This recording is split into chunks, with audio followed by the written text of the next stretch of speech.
MSW Media.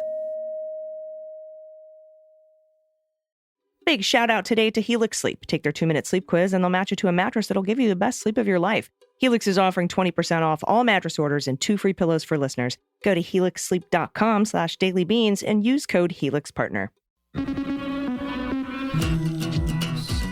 with swearing. Daily beans, daily beans. Daily beans, daily beans. Hello and welcome to the Daily Beans for Wednesday, August 9th, 2023.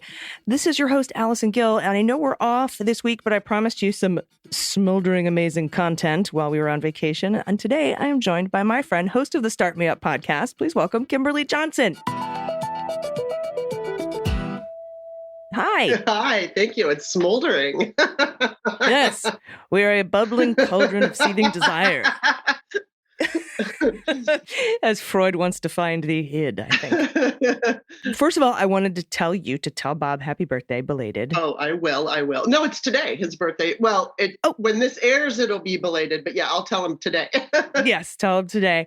Bob Seska, that is. And if you aren't listening to the Bob Seska show, you absolutely have to. Right. So let's kick this off because you and I talk about social media a lot because we spend a lot of time on social media. It's just revealed that Elon Musk is now under investigation by his own company, Tesla, on top of being under investigation by the Securities and Exchange Commission and probably some federal people and probably some IRS people. I don't know about that. But he has driven Twitter into the ground, particularly with his latest stunt where a bunch of stuff got fakakta and then he blamed it on, well, I'm just limiting your reach if you don't pay me $8. Right. And so everyone's kind of fled to other pastures. I just go out and grab my handle and wait and see where everybody goes. Yeah. What are your thoughts on all this? Because I post a bunch of long form, like free content over on Post. I love Post. I'm into Threads. I know Zuckerberg's an asshole. He has been since 2016. I've been saying this.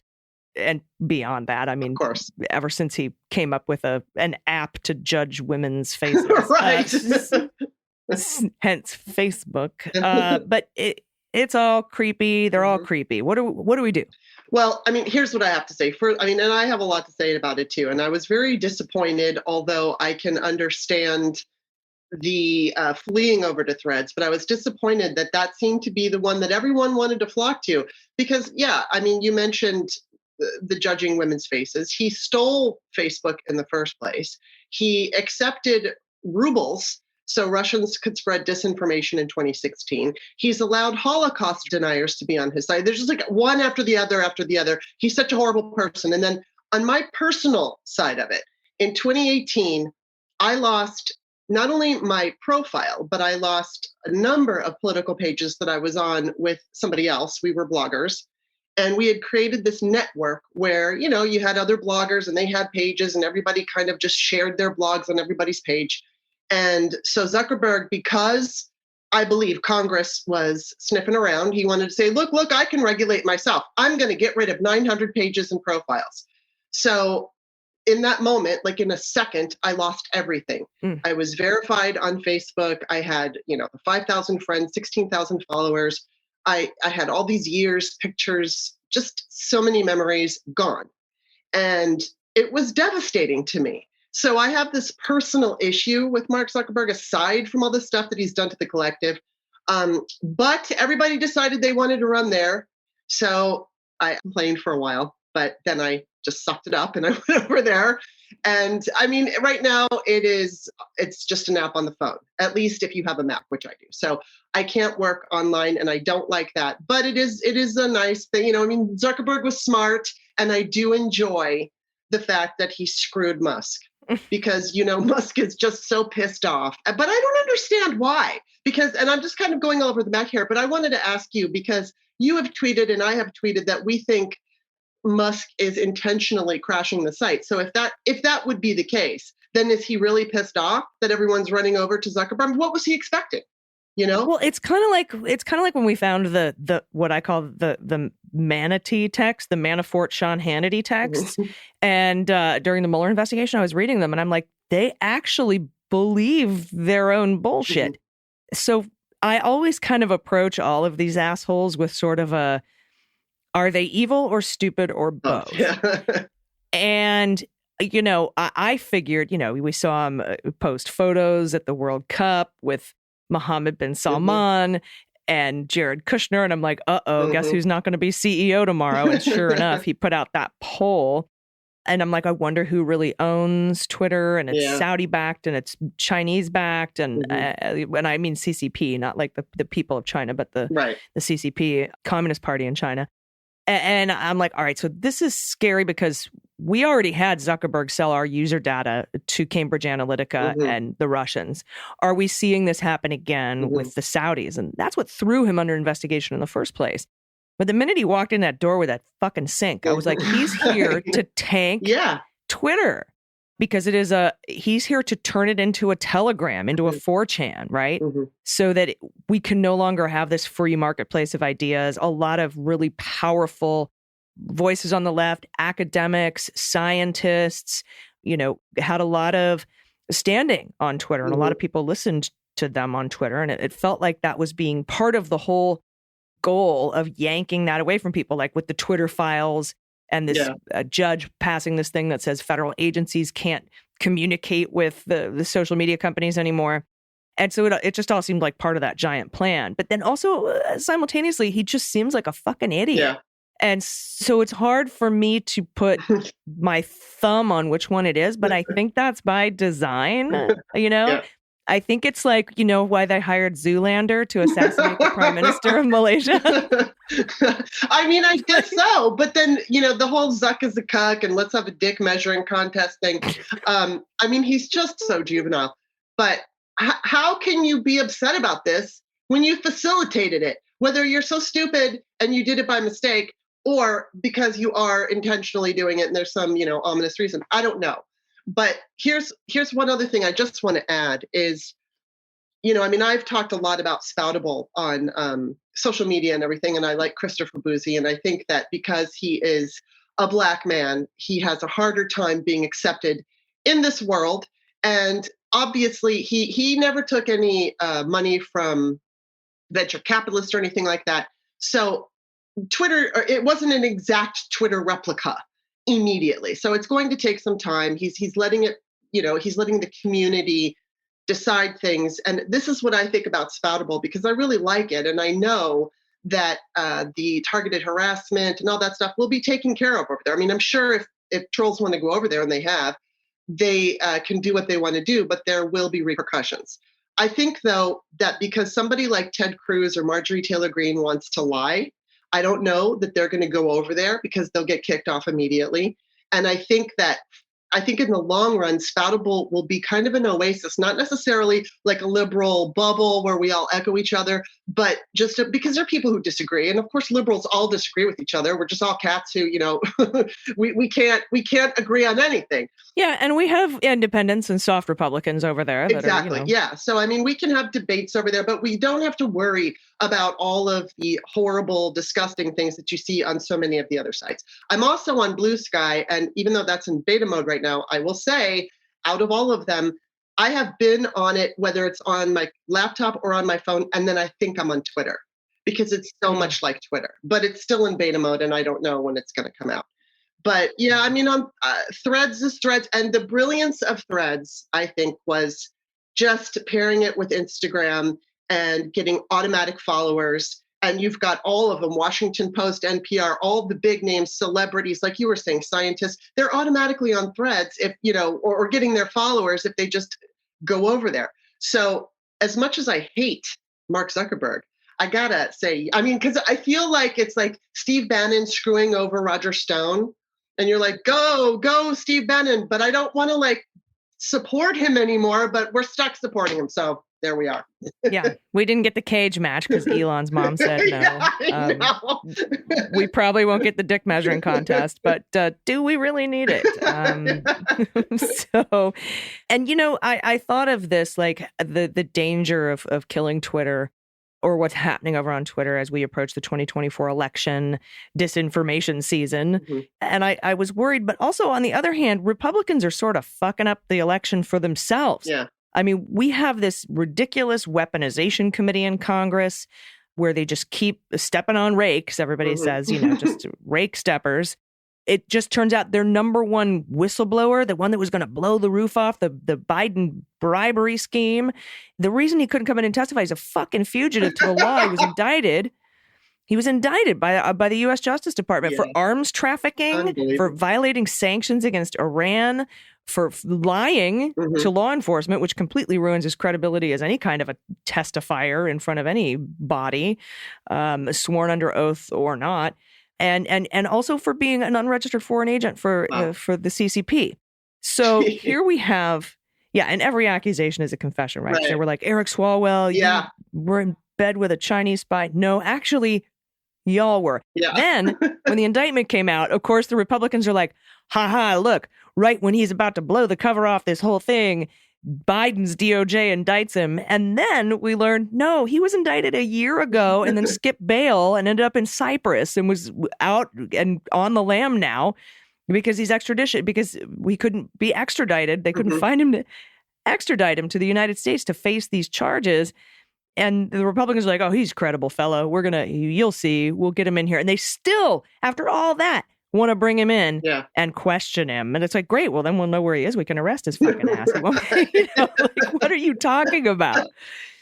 So the Republicans are just kind of, do we really need Twitter to take down the Republican Party in 2024? Right. Are they doing it to themselves? Yeah, they are. And I mean, I do think with Threads coming along, it's just going to kind of cross over to that. And I think we will basically see the Twitter alternative, at least temporarily, on Threads. And I don't know if that will be the one that sticks, because when Blue Sky is made available, that might be the one that everybody loves and flocks to. Who knows? But, I don't know. But I agree with you. One thing I do want to ask you, though, because I was watching Chris Hayes, and they were talking about Eileen Cannon and how, it still looks like she might be favoring Trump. And I'm just wondering what you're thinking about that. That's worrying me.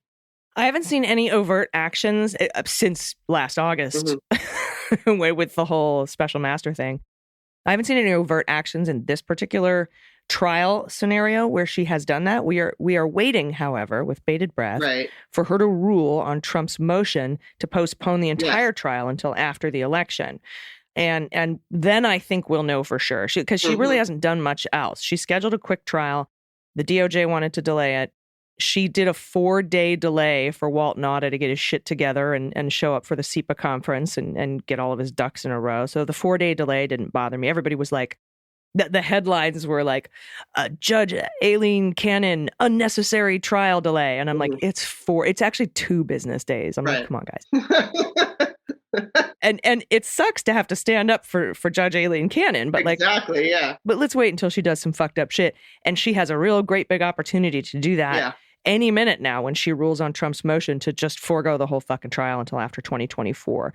So that's going to be our first big indicator, I think, as to whether or not she's, in the pocket for Trump. We'll see. And so then one more question on this. From what I heard, she doesn't want to mess up too many times because she did piss off the 11th Circuit that last time, and she was reprimanded, and she doesn't want to get disbarred and all of that. So do you think that there is, I guess, reason for her to behave this time? Or do you think she's going to allow, and then I know what you're saying, that you haven't seen it, but just in your gut, like, do you think that she's going to be an asshole judge? I think she'll fuck some stuff up. Yeah. And again, we're talking about, are they evil or fucking stupid? Right. And I think there's a combination here, but we'll see what the catalyst is, whether it's evilness or stupidity. And we'll be able to know. But yeah, she could mess things up fairly easily. But everybody's got to remember, there's still Georgia, there's still January 6th, there's still wire fraud, there's still the fraudulent elector scheme. We still have the Save America PAC that's being investigated. We still have a lot of other stuff in a lot of other jurisdictions. But this is a very open and shut case. And I don't personally think that it matters where the jury is selected from or what it did, like how long it takes. I think it's an open and shut case, and I think the jury will see that. But it's just one of many, and it had to be brought in this particular jurisdiction because that's where the crimes occurred, and you don't want to have to waste 6 months having a battle about jurisdiction. Yeah. And I think it's Jack Smith's goal to get it done as quickly as possible.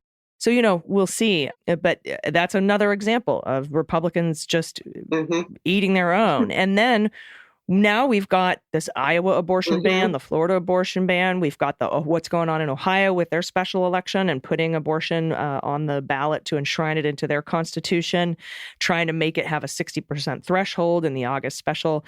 Like, they aren't doing themselves any favor. Like, no. They tried ahead of 2022 to be like, anytime anyone asked them about abortion or Roe, they were like, but inflation and economic anxiety, and everyone's like, yeah, no.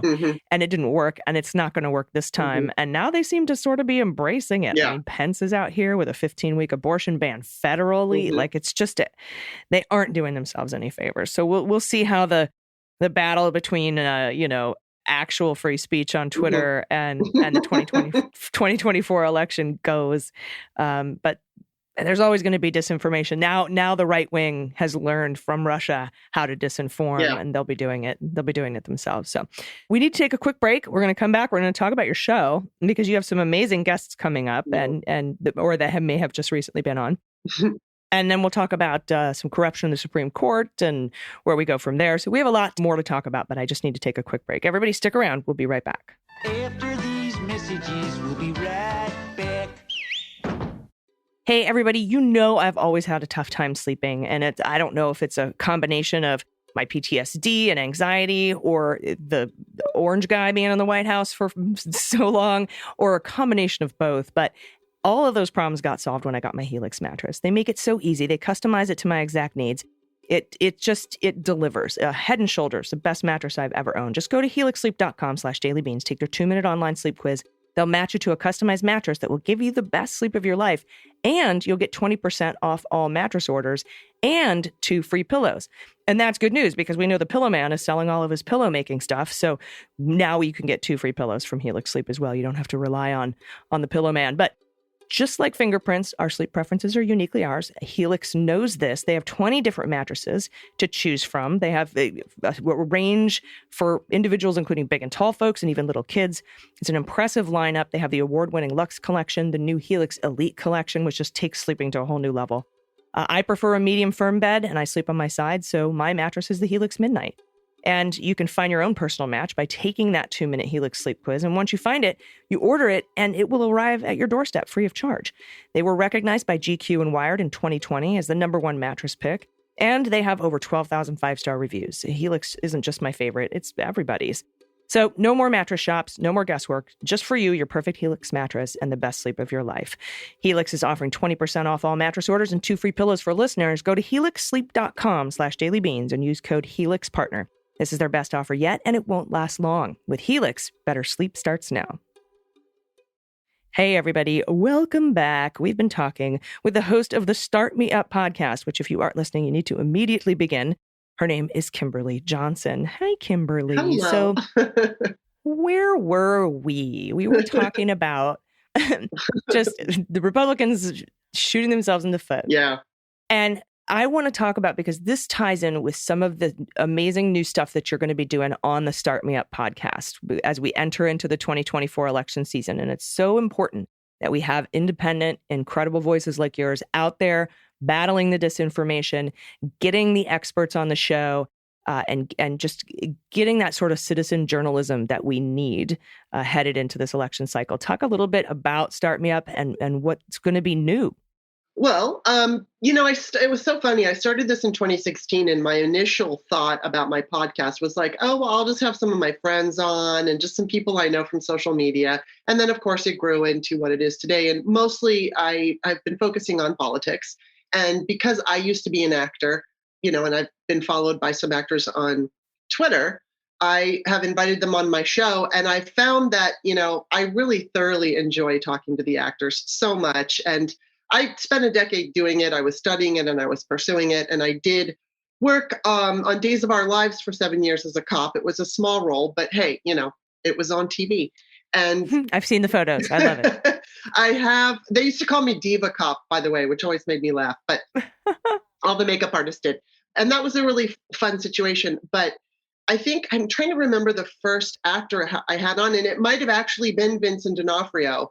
And I've just asked him to come back. So he said yes, but he's busy and he's got his busy summer. So we're going to try to figure out maybe in August or something like that, maybe even September, we're going to chat. I've booked John Ailes, who is also an actor and a producer. And if a lot of people know him from Twitter, and he's so cool and he's so gritty and fun. And so that I just kind of like talking to people about the business. And then, we're going to still talk about politics in some cases, but the whole show won't be, the focus won't only be political. But then, of course, I have people, like Simon Rosenberg and Brian Karam and, Sarah Wood of Vote Vets and those people. And that's when we're really going to talk about, the political thing. So and I've been doing it, but I think I'm just going to focus a little bit more on the fun, because it's like you're saying, as we're going into 2014, there are people like you who are so important. And you're one of many. Victor Shi, and my boyfriend, Bob Suska. You guys are so good at analyzing what's going on, breaking it down and helping, just the average person, including me, understand what's going on. And what I really like about you, and I've said this before, is that you have that optimistic attitude, and it's so important. And I had the optimistic attitude all the way up until voting day in 2022, and then I lost my shit. But thankfully it all worked out. But I know that's going to happen every time. But as we head into it, and hopefully we'll see like we did last election, where people like Simon and people like Christopher Bouzy were actually getting it correct. And they were saying they didn't think it was going to be a red wave, despite the fact that, MSM mainstream media was predicting that. So I do think it's important to kind of keep people, try to keep sending out that message that it's understandable that, we've had disappointments in the past. And I hate it when I see people online saying, oh, we're going to lose, and just assuming the negative when we've won so much. They're not focusing on what we've actually won, because sometimes the bad guys win stuff, but we right now are the good guys and we are winning things. So I just, that's kind of the tone of my show. And I'm looking forward to, I love the shows where I get to talk to actors, because then, and especially when they live just like you in California, and I miss California so much. So I just kind of have myself feeling sorry for myself that I'm not there. It's still hot here, though. Yeah, but it's not humid. It's just totally different. That's very true. But you're right. We have to maintain our sanity. I mean, that was one of the things with my original Mueller, She Wrote podcast. We wanted to make it funny. We had Randall from Randall's Animals come on and read. That's the honey badger don't give a shit guy. Remember that guy? Yes. We had him come on and read the Manafort evidence list. Like, what? Awesome. An ostrich coat? Gross. Like, it was. And that's the kind of, we have to have that levity. Yeah.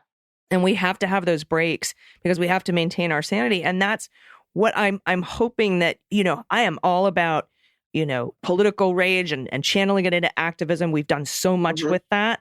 But you also have to let yourself off the hook and have a good time and take the wins when we get them. We are right now. I mean, if you think about where we were 4 years ago, just the onslaught of just absolute mayhem and shit, the shitstorm that we were in. It was just constantly Bannon, Stone, Trump, fuck this, blah. Yeah. And now, and then Mueller doesn't indict Trump and says he won't do that. And then the Mueller report gets fucked over and everyone's just like, ugh. And we were like, when is justice going to happen? We are right now in a shitstorm of justice. Yeah. I want people to sort of transport themselves, because we've been sort of the boiling frog, right? Because justice moves so slowly, we sort of don't notice that all of a sudden, he is indicted on 71 felony counts in 2 jurisdictions, and there's more to come. And I mean, as this show airs on August 9th, there could right now be an indictment against Donald Trump in Georgia. And we just don't know it yet, Mhm. right? I've predicted it comes between August 7th and August 21st. So August 9th, totally viable time Right. Yeah. for indictments to start raining.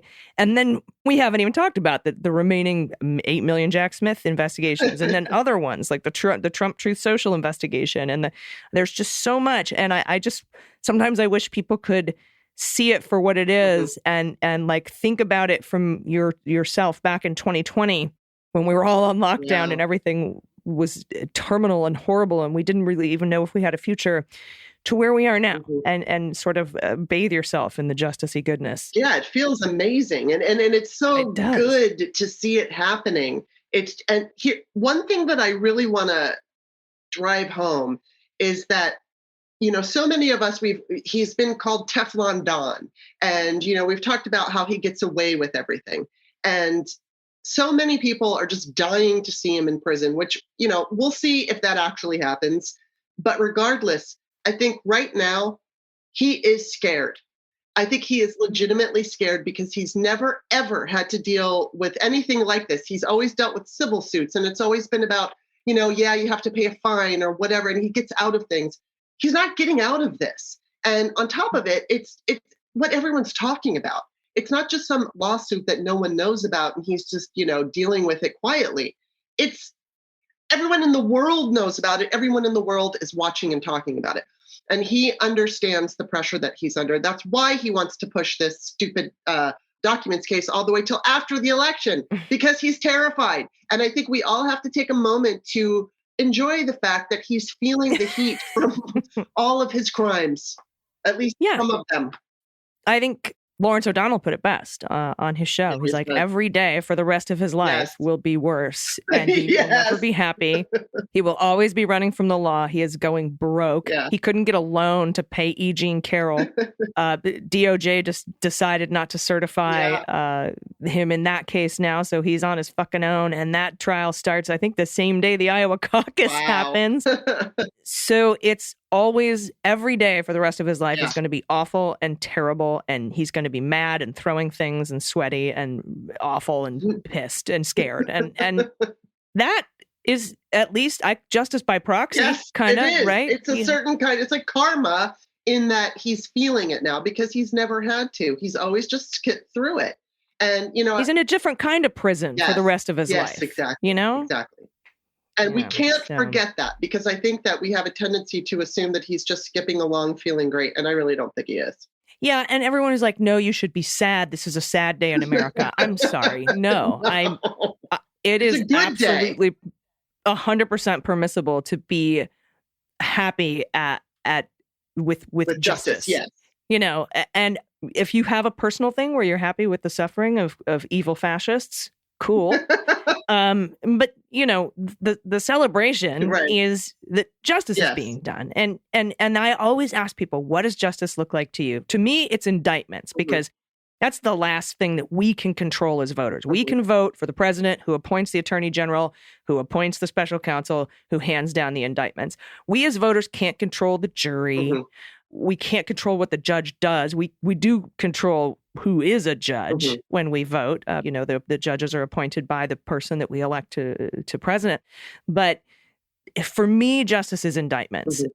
As a woman in America, I have faced many injustices, and I never got to see the people who perpetrated those crimes against me brought to justice. So I find justice in different places. So I'm a little more elastic with it. So him in a prison cell isn't the end all be all of justice for me. It's that we did our job and the justice system did its job to the best of its ability. And that's what an indictment is. And that he's in his own little self-made fucking shit prison for the rest of his life. Yeah. And I mean, as far as whatever sentencing is, all of us like to say, oh, he's never going to go to jail, or, oh, this is going to happen. Or, it's going to be up to one person.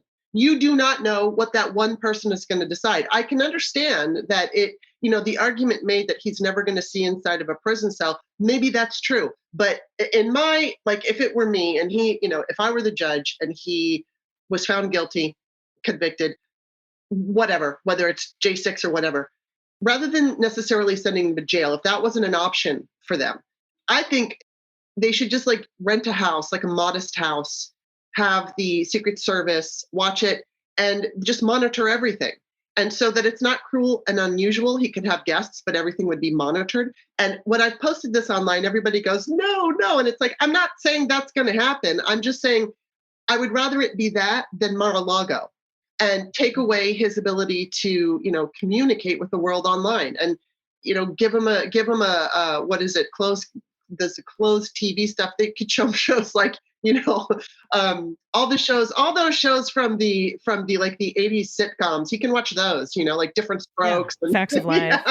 He can watch those for entertainment. He can't watch the news. That would be what I would want to do. And frankly, as much as I, think he deserves to go to jail, if he doesn't, that would satisfy me if it were between that and Mar-a-Lago. So that would be my pick. Yeah. And honestly, would prison be so bad for him? He would have his own private cell. Yeah. He would have his own private stuff. It would probably be pretty nice. And he would have his Secret Service detail there. Yeah. And he wouldn't have to worry about any more criminal and, whatever stuff. All that stress would be lifted. He gets to watch TV and, just chill for a minute, or running from the law for the rest of his fucking life, going broke. Yeah. What is prison for Donald Trump? It's losing and nobody liking him. He's already there. Prison might actually help him. He might be seen as a political prisoner. Right. But, so I'm just all about the indictments. The rule of law is working. Whether our system continues to work with the way that we have it set up in this country is a little bit more beyond our control. So we'll see. And I am really looking forward to hearing some of these guests that are coming up.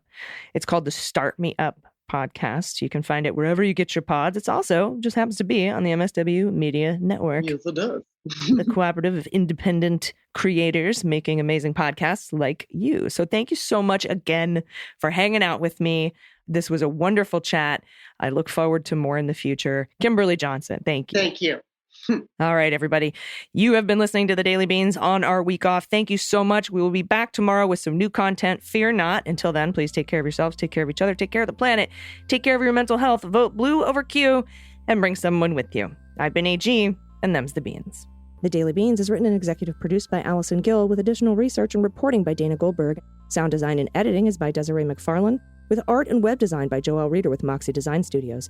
Music for The Daily Beans is written and performed by They Might Be Giants, and the show is a proud member of the MSW Media Network, a collection of creator-owned podcasts dedicated to news, politics, and justice. For more information, please visit mswmedia.com. MSW Media. Hi, I'm Frances Callier. And I'm Angela V. Shelton. And we're Frangela. You know what you need in your life? The Final Word podcast. Yes, you do. That's right. It is the final word on all things political and pop cultural. Where we make real news real funny. Where we inspire you so you can #resist. Subscribe and get a new episode of the Final Word podcast each week. It's the news we think you need to hear. That's right. We think you need to hear it. Okay? Yeah, it's what we say so. That's right. And because all we do is give, every Thursday you can listen to our hysterical podcast, Idiot of the Week. We round up the stupid because you know what? Somebody has to. Okay. All we do is give.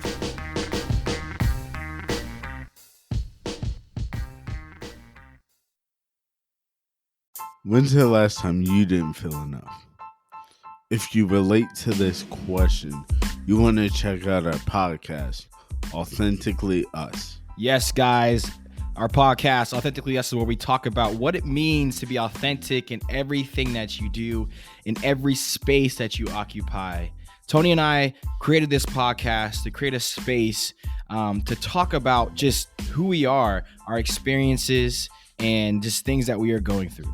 Yes, so come join us with the journey as we figure out what it means to be authentic together.